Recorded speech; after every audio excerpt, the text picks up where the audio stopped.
the school that go through challenges like this. Challenge, challenge, challenge. You don't know their background. You don't know their story. Come on. But you've not even noticed them because they have not held their head up for a while. And the question is, are you okay? Just to honor and acknowledge a child, you don't know if that morning their father just beat them, just hurt them. They have no food, they have nothing. They show up and you know how it is being a teenager in school. They lie to you. They are the greatest liars of all time. I have got two teenagers myself. I've got two sons. Actually, one's not a teenager anymore. And I fostered in Australia here also 4 children in my home when my children were young. All right? Kids from all nationalities. Kids that no one else wanted. I took them in. Because my heart knows that a child, when you're young, you're needing someone to love you and give you that direction. And that's where you as teachers come in. And you have a privilege as a teacher to lift us up, lift the students up, bring the best out of them. There are many, many stories like this, you know, and you might have even heard some of your own students tell you their story of what actually happened to them. If you take a minute sometimes just to listen and to genuinely care about another person. It's really important that you hear what I'm saying. This is a real life situation where you can make a difference. That's why we're here. We all came here to make a difference. We came here and we're teachers because we love teaching. Now there's few among us that is only here for the money, or only here because this is all they could get to do, or they're really just looking for something else better to come along. I'm just keeping it real. There's some of us who are like that. But I'm speaking to you as a teacher that is full of passion and commitment to making a difference at the core, to transforming lives, to listening differently. You know, not to be the authority and say, where is your homework? We need for us, the students, to understand that there's life after homework. That student could be somebody who has just had the hardest time. It would have been great just to say, are you okay? You haven't finished your homework. Is there anything I can do to help you? This is how you bridge the gap. Guys, I'm teaching you this. Bridging the gap between the adult teacher, the authority, and the young person. Because that young person is you, as well as me. It's all us, different versions of ourselves. Do you guys understand what I'm saying? These are versions of ourselves. They're all us. We're not the big boss teacher telling them what to do and not to do. We're there to honor ourselves as we grow, because we have to grow. A shift in our perception. We need to shift, because we cannot continue to be a teacher that just goes through the motions anymore, guys. I'm just telling you this, because the world is changing so fast. Everything is changing. So I'm going back to a happy experience down high school, because you guys are going to share with me your bad and your not so good. There was a day one of my friends, she bring the marijuana to school, the good cotton weed. Joints, you know, the marijuana, I don't know what you call it here, but it's Bob Marley, the Jamaican culture. Everybody wants to get high. But because my mother was so proud and my grandmother was a preacher, no one in her family will ever go so low as to smoke. Okay? But a friend boy at school. And us 5 girls, you know how we have cliques? Everybody form in their little groups. They're there in the lunchtime, rolling and smoking. Now, guys, there's a lot more than marijuana going on in schools. Because my sons, they tell me, the girls tell me, they show me the evidence. You guys are aware of this, right? No, real Jacqui, we do not want to talk about it. We want to, all these taboo subjects, guys, we want to bust it open. We're going to start speaking about them. All right? We're going to feel it to heal it. We're going to speak about it. We're going to ask the questions. Are you okay? We're going to honor our students. We are here to bring them up, lift them up, bring the light back out in them. Some of their lights have been down for so long, and you can notice that their light is off, and you don't even say, are you okay? Oh, come on now, come on. You've got to notice. You are creating a different perception. You are creating a shift so that you, somebody's got more business going on and I'm listening to the conversation here. That was it. But you've got a question mark, so if it's your phone, I'm questioning it. that's exactly right. Exactly right. All right, I honor you, gorgeous lady. So let's get back to this space now. So I'm going to open this up now. Share with me, and I want as many of you to share, what was the experience you went back to when you were at high school? I want you to share yours with me. When you were, what did you go back through in high school? Pretty relaxed, to be honest. You had a great high school. So you were one of the jocks. You were the ones I mean, the Italian one. They all look, nice clothes, look at my shoes, look at my jacket. I know, because there's a whole group, the jocks and all the different groups, and you know, they give them labels, right? And they stick together. And some of them had it easy. You see, like that. And we noticed that. However, not everyone did. So share, who else? So that was just cruise. This is it. And so he was a cruise. And my son asked me, some people just cruise through high school. And Nick, one of the foster boys that I had at my home, he said, well, for me, I just love being myself. And I knew that because I looked good, white, you know, all the typical features of the Aussie guy with everything going, he didn't have any problems, he said. He said, I was one of the leaders. And you ask different people, they have different perceptions, different experiences. So share with me someone, how was it for you coming through high school? What was the experience you could go back through? Could you go back to something in high school, good or bad, that happened? You don't do that. Yes, of course, yes, you. Yes, yeah. I said it, teenagers, they are just incredible liars. It's amazing. Thank you for your honesty. I love it. Because they can look you straight into your eyes and tell you exactly the opposite. And you know, they know they're lying. And they just do it over and over and over again. You know, and that's true. So they might tell you that they're all right, but truly they're not all right. Because you can see, this is where, as a teacher, you develop what I'm going to call multi-dimensional skills. Multi-dimensional skills. Your sixth sense. You can see things differently. You can see that they're not telling you the truth. Or who else can go back to an experience in high school? Yanni, what was your experience in high school? You would ask me. All of the above.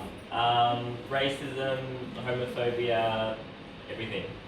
Yeah, racism, homophobia, it's real, guys. When I show up, I look different from you. You guys didn't notice this because you just thought Jacqui's just like me. Same everything. Same sexiness like me, same fabulousness like me. She's just a version of me. Alright? But it's true, because you can see I look just like you.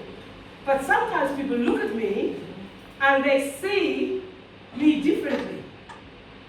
And they're like, oh, how come you don't have that funny accent? What funny accent?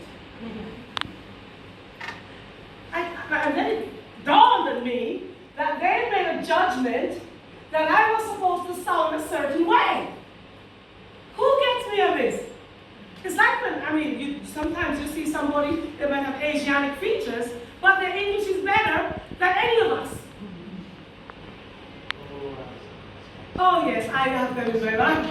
I have multicultural, multidimensional, eclectic mix of all nationalities, all beings. I hang out with people from all walks of life. That's where you find me. You know? And that's what life is about. It's about honoring the diversity and the culture and the differences, because that which you see is different about me is also what you see is different about yourself. Because you can't accept my differences, you can't accept yours. And so we're looking for a way to disassociate ourselves and think we are Sometimes we think we're better. This is the thing that gets us. Some of us say, ooh, you know what I'm talking about. Oh, gee, it's a real thing, guys. And so if you're in a class where you're there thinking you're better than your students, how could they honestly come and share with you their hearts? How could they? You think we're energy beings. Everything's energy. I feel your energy. When I'm looking at you, yes, I'm looking at you, the body, but I'm seeing your energy as well. Because I was born an empathic being. When I was born, before I came out of the uterus, I remember this. Not many people can do this. And remember this. I have vivid memories of so much. And I see the energy field that all humans carry. And for many, many years, for the first 8 years of my life, I just thought every human being could see the energy, the field of light that they carry. Until my grandmother pointed out to me that, no, just see people's fields, see it, but don't speak about it. My grandmother was one of the greatest influences in my life. Because she was able to see me and honor me and didn't let me feel like odd and unusual. And she confirmed that, yes, people can see energy, because we are energy. And you know, a lot of the younger people, some of your kids, the students in your class, they can see energy too. And they can see that the teacher's not interested in you. They can see it and they can feel it. All right, I'm speaking to your hearts now because I brought you in your hearts. Because you don't speak like this and have the head, because the head doesn't understand it. You see? And a big thing is a lot of you guys, you don't love yourselves. So how are you going to love the kids? Come on now. Give me an amen. Even though it's an amen kind of situation. But I'm just kind of saying it as it is, as I'm feeling it. All right? How are you going to say, are you okay, when you haven't even checked in with you to see if you are okay? Come on now, guys. Thank you, my beautiful lady over there. Sweet as you go. So beautiful. You have got to, first of all, feel right with yourself. You've got to honor yourself. You've got to check in. Are you okay, beautiful goddess? For me, it's a kind of a love affair with myself. I tell you how I feel with myself. It's a love affair. If bad things happen, it's a love affair. Good things happen, it's a love affair. Because when you're working through your heart, and your heart is what you use as your measuring stick for your authentic spirit and for the truth of who you are to flow, you've got to check in from the head to the heart from time to time. And when you check in, you ask that question, how are you, beautiful one? Yeah, you say that inside your heart right now. How are you, beautiful one? I say it in the way you speak. Mine's going to be the sass kind of, how are you, beautiful one? Like that, you know? But your voice speaks differently to you. It might say, sexy, or it might say, you know, I don't know what you white folks say. I say white folks. I say black folks. I say yellow folks. I say green folks. I say fat folks. I say skinny folks. So words. Don't get triggered now. For a long time. Okay, how beautiful is that, huh? For a long time, I watched people get triggered. Just for words, just because they're uncomfortable with being themselves, just because they couldn't handle the fact that they weren't happy and comfortable being themselves, and they got triggered. You know how happened to being called me fat? I said, you just jealous because you want to be me. Jacqui, try this diet. I've had 15, 20 diets in my inbox. People say, try it. I say, honey, child, I'm perfect as I am. I wouldn't be in such tight, sexy frocks if I wasn't. Now, teachers, listen to me now. This is crucial. Imagine speaking to your students, struggling with self-esteem issues, and you know that they are. You throw a compliment to them. Amen, sister girl. Yes. Yes. And this is, they have to drop into their heart to receive that compliment. And sometimes they cry. I go to schools and I speak all around Australia. And the children will come, they just grab me, hold me, and they cry in my arms. Because no one can spend the time to not only just say, are you okay, but to throw them a compliment. Hey girl, Hey guy, I like the sass today. I like the fact you got that shirt on. That's my favorite. I know. You know? I say, you were in fine form today. Shouting and screaming on the playing field and owning your stuff. Like, sometimes these loud kids they want your attention. You know? And you stop and you acknowledge these kids. And all of a sudden, they're not loud anymore. They're trying to impress you. They're doing their homework. That is because everybody wants to be acknowledged and to be validated. Take that on teachers. They want to be acknowledged and they want to be validated. They want to know that you've noticed them, that you care about them, that their well-being matters to you. Sometimes they just want to reach out and share, but they're not feeling the connection, so they can't share with you. Do you guys hear me? When you're connecting head and heart, can you see the different resonance in the communication? I see you feeling it, girl. Look at your energy. Ah, some of us are alive.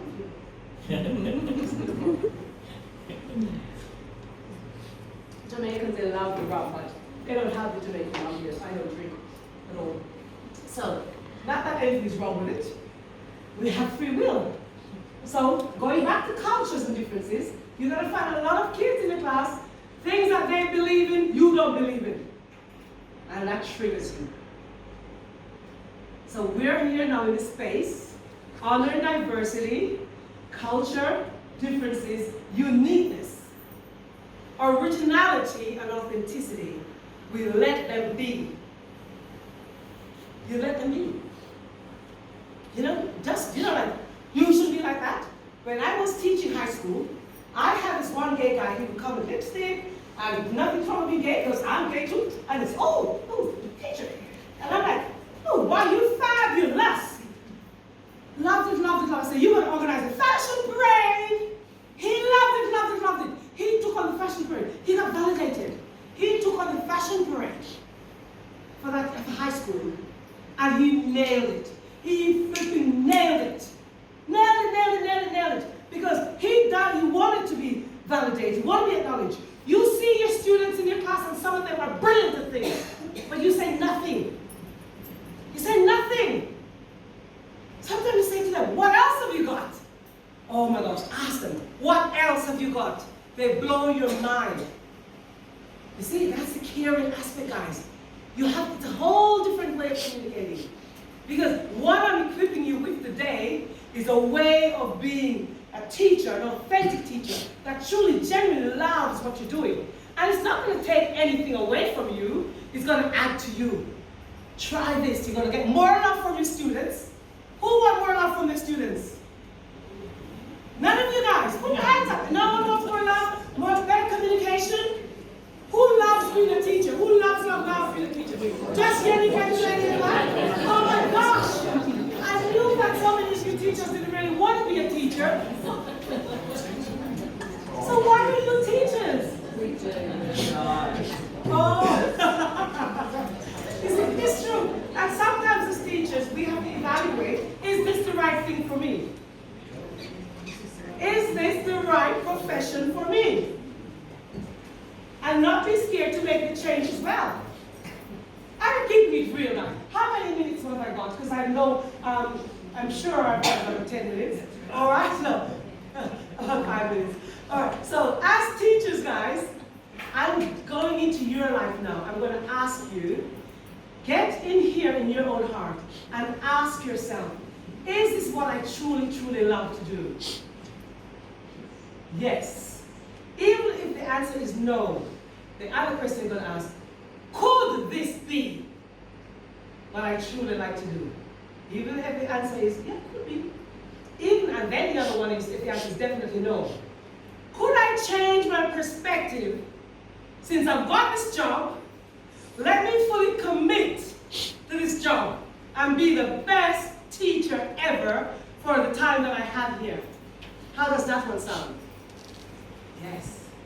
That sounds good. Because you don't have to be 100% happy with everything in your life at all times to truly do an amazing job, guys. You don't have to. You just have to care enough about yourself so you can care for others. And the reason why so many of us don't care about others is because we haven't cared enough for ourselves yet. Because you cannot give something to a person, a child, another person, if you don't have it already covered. We cannot look outside of ourselves for what we don't already have. Do you guys understand how profound that is? And as teachers, and are you okay today? My invitation to you guys is to check in with each other and ask yourselves among each other, are you okay? When was the last time teachers talked to me? Did you check in with the other fellow teachers? Because are you okay? But this is supposed to be a way of life, and a way of living, and a way of being, so that you can become the best version of yourself. This is not a dress rehearsal, guys. This is your real life. You choose every day to come here at this school. You want to bring your best self. Bring your best self. Bring your best personality. Be aware, be open, be loving. Loving to yourself, loving to the kids. Let the kids say to you, Miss, says something different about you. Are you okay? Why are you so happy? I need to say, I've decided I'm going to love myself. I'm going to love you kids. And everyone's going to step up. Step up, step up, step up. You know, kids love the challenge. And especially if they feel that it's genuine, because everything is energy, they sometimes can see the energy with you. And that's what I loved about being a teacher. I thought for 3.5 years, I loved being a teacher so much. And, you know, like I decided that one day I would love to go in and talk to teachers about how they can just love, love, love, love being a teacher. So that they show up to this job, and it's not like, God, I'm here again. It's like, ta-da! I get to teach. I get to make an impact. I get to look after others. I get to nurture others. I get to uplift others. I get to bring out the best in other human beings. Who says that to me? I get to be the best at honoring, uplifting the spirit of young people. They are the future. And I get to give them the direction. One more analogy, and I'm going to wind up, and that's it. So everyone knows that as a baby, we are crawling, right? We're crawling around. That's primary school. So then we learn to walk. It's like high school, like a college like this. So you see them walking. Sometimes they're walking. They just start to walk, and they walk like something. They fall over. You know, just kick that little kid and say, "You fell over. You're so bad." I said, "Give me here's a hand. You go to something. You walk." And they keep practicing and walking. And then the road is rough and there's lots of stones there. And you see them fall over the stone, and you come and you hold my hands up. You hold my hands up. You go just like, come, let me show you how to walk. So high school for me is like a child learning to walk. They know they will master this one day, and they know they're going to start running by the end of year 10, 11, 12. Some of them are running. Some of them are lifting off. All right? And so that's what we get to do. We get to be the one we see them. Not strong yet. They're not strong. They're just trying to walk. They're going to reach out and say, you guys come. Let me help you. I'm your teacher. And you all have different subjects that you're teaching. And you chose these subjects because it's your passion. Some of you. But even if it isn't your passion, it could be your passion, because you're declaring today that I've chosen this life, I've chosen this profession, so I'm going to fully honor it and step into it and be the best teacher, best counselor, best version of myself. It makes it all easier when you choose. You've got to choose to be you. You can never compare yourself with another person, ever. All of you are beautiful and amazing teachers, as you are. All the children that show up in your world, different colors, different shapes, different sizes, different hair, beautiful and perfect as they are. And you've got to find a way to communicate with them and honor them so you can get their hearts to start opening just a little bit. And once you start to let that little bit of light in their heart, because you're already connected to you and you're just loving being you, then they start to open up for you.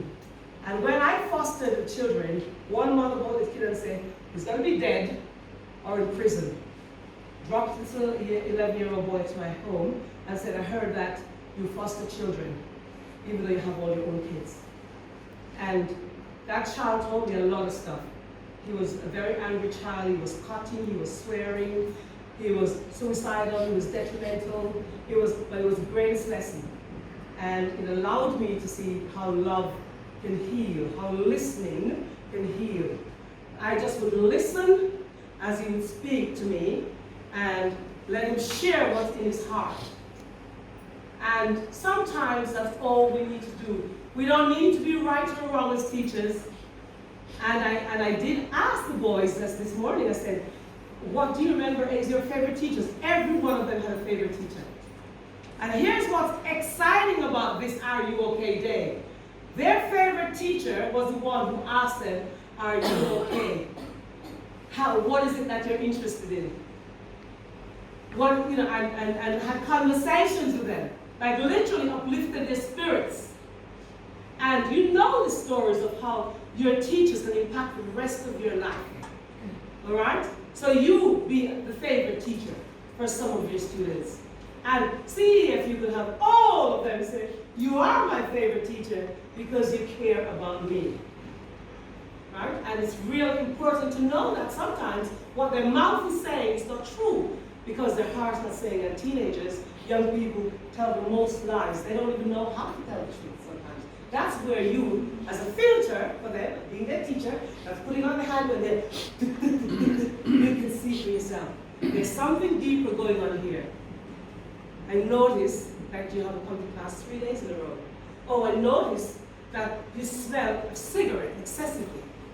And then, oh, I sprayed perfume on it.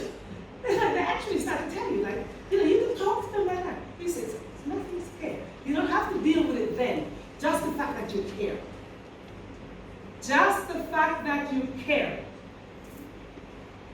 Who in here is parents? Most of you are parents. I say, my invitation to you, starting today, start treating your kids like you care, like they are your kids. And see the type of teacher you will become as you nourish and nurture these future leaders. They are our future, guys. We are older beings, we're going to die. These are young people. It's our job to influence them in a positive way. And ask yourself, are you okay?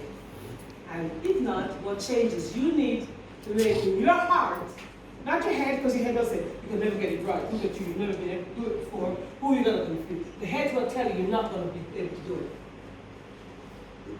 Your head is going to say, you've been teaching for 10 years, and you still haven't got it right. What if you don't make a change? The minute you drop into your heart, the heart says, I got you. Start with love. Start loving yourself a little bit more. Give yourself some space. Take 2-3 minutes in the morning, guys, to just have a bit of mindfulness, like a meditation. All I do every morning, I drop into my heart. I say, thank you, thank you, thank you. I'm so grateful for this day. Right in there, the same breath that I dropped into your heart before. Many of you felt that you. And every morning, this incredible gratitude. I'm so grateful that I'm breathing. I am breathing. Do you guys realize if you weren't breathing, you wouldn't even be here? None of you realize that. For me, that's my prayer in the morning. That's what I say. I'm grateful that I'm breathing. All right? Start your morning with that beautiful space of gratitude and watch your life change. Create a better perspective for your children so you can step into something greater and bigger than you. And you be okay with you so you can be fully present and loving and nurturing for your students and be the outstanding teacher, amazing teacher, incredible teacher that you all are. I love every one of you. I honor you. Continue to serve. Continue to shine. Keep your hearts open and be the best version of you. Thank you.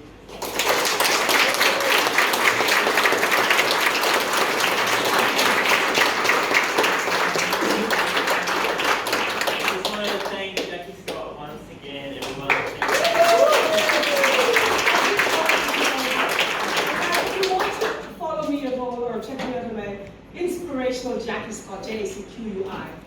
You can check out my Facebook or my page. There's lots of positive stuff. I've got free confidence 101 for kids, teenagers. I've got a lot of young people. I've got lots of workshops like that, self-esteem stuff, free stuff. So if that's something you think would benefit your students, so you check it out and see. So it's a pleasure. Just so you know, Jacqui is like this every day. I've known her for a few years, and it's not an act. She's a walking ball of love, and you just kind of get sucked into her world sometimes. So it's really good that she's come here. I think she's done a great job keeping your attention for this long. I know. Yeah, you said his teachers, Jacqui. I love teachers. I hope they love you too. Thank you.